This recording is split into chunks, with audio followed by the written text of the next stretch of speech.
ആ വർഷമാണ് തിരുവിതാംകൂർ മഹാരാജാവായിരുന്ന Sree Chithira Thirunal Balarama Varma Thiruvithamkoor road transport department ആരംഭിക്കുന്നത്.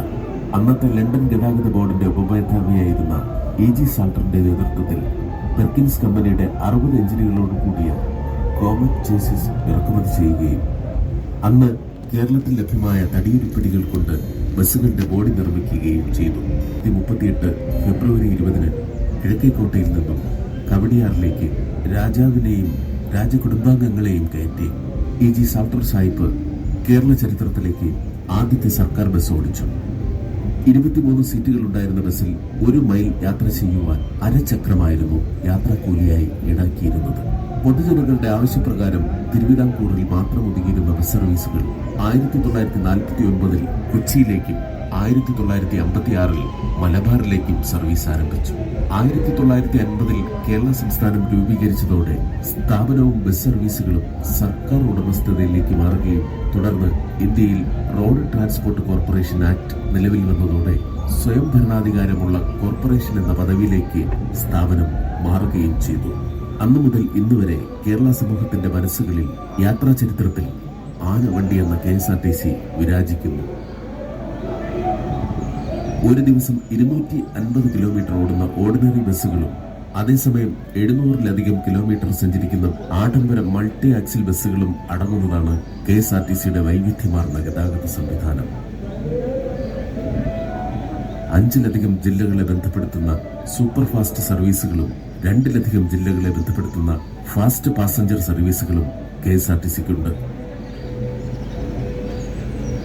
അതിനൊപ്പം മിന്നൽ, സൂപ്പർ ഡീലക്സ്, സൂപ്പർ എക്സ്പ്രസ് ബസ്സുകളും കൂടെ ചേരുമ്പോൾ എല്ലാത്തരം യാത്രക്കാരെയും തൃപ്തിപ്പെടുത്തും വിധമാണ് KSRTCയുടെ പ്രവർത്തനം.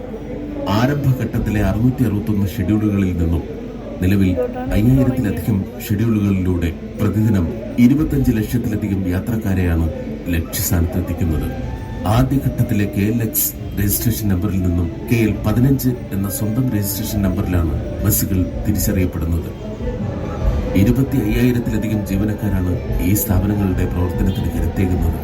ഗതാഗത സംവിധാനത്തിനുപരി പൊതുസമൂഹത്തിന് ഗുണപ്പെടുന്ന സംവിധാനങ്ങൾ ഏർപ്പെടുത്തുക എന്നതിന്റെ അടിസ്ഥാനത്തിലാണ് ഏറ്റവും പുതിയ സാങ്കേതിക വിദ്യകളോടുകൂടിയ വോൾവോ ബസ്സുകൾ KSRTC ഉൾപ്പെടുത്തിയത്. വരച്ചു കൊടുക്കുന്ന ടിക്കറ്റിന് പകരം ടിക്കറ്റിംഗ് മെഷീൻ ഏർപ്പെടുത്തിയതും വിപ്ലവകരമായ മാറ്റമായിരുന്നു. ടിക്കറ്റ് വരുമാനത്തിലുപരി ടിക്കറ്റ് ഇതര വരുമാനത്തിലേക്ക് ശ്രദ്ധ വെച്ചപ്പോൾ പൊതുജനങ്ങൾക്ക് ലഭ്യമായത് കുറഞ്ഞ നിരക്കിൽ ഗുണമേന്മയേറിയ സേവനമാണ്.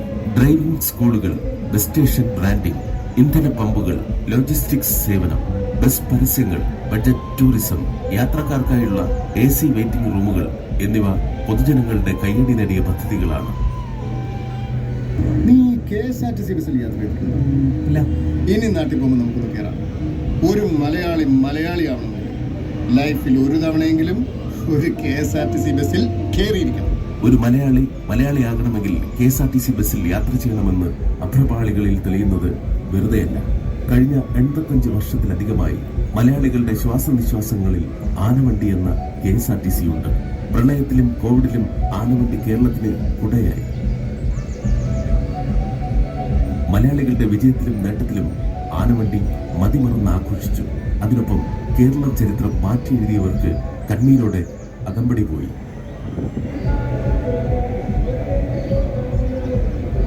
കണ്ണൂർ ഡീലക്സ് മുതൽ ഇങ്ങിവിടെ ജേക്കബിന്റെ സ്വർഗരാജ്യം വരെയുള്ള സിനിമകളിൽ KSRTC കഥാപാത്രമായി. KSRTC ഒരു സ്ഥാപനമല്ല, കേരളത്തിന്റെ തന്നെ ചരിത്രമാണ്. പുതിയ ബസ്സുകളുമായും നൂതന സാങ്കേതിക വിദ്യയിലൂന്നിയ പ്രവർത്തനങ്ങളിലൂടെയും KSRTC മുന്നോട്ട് വരികയാണ്.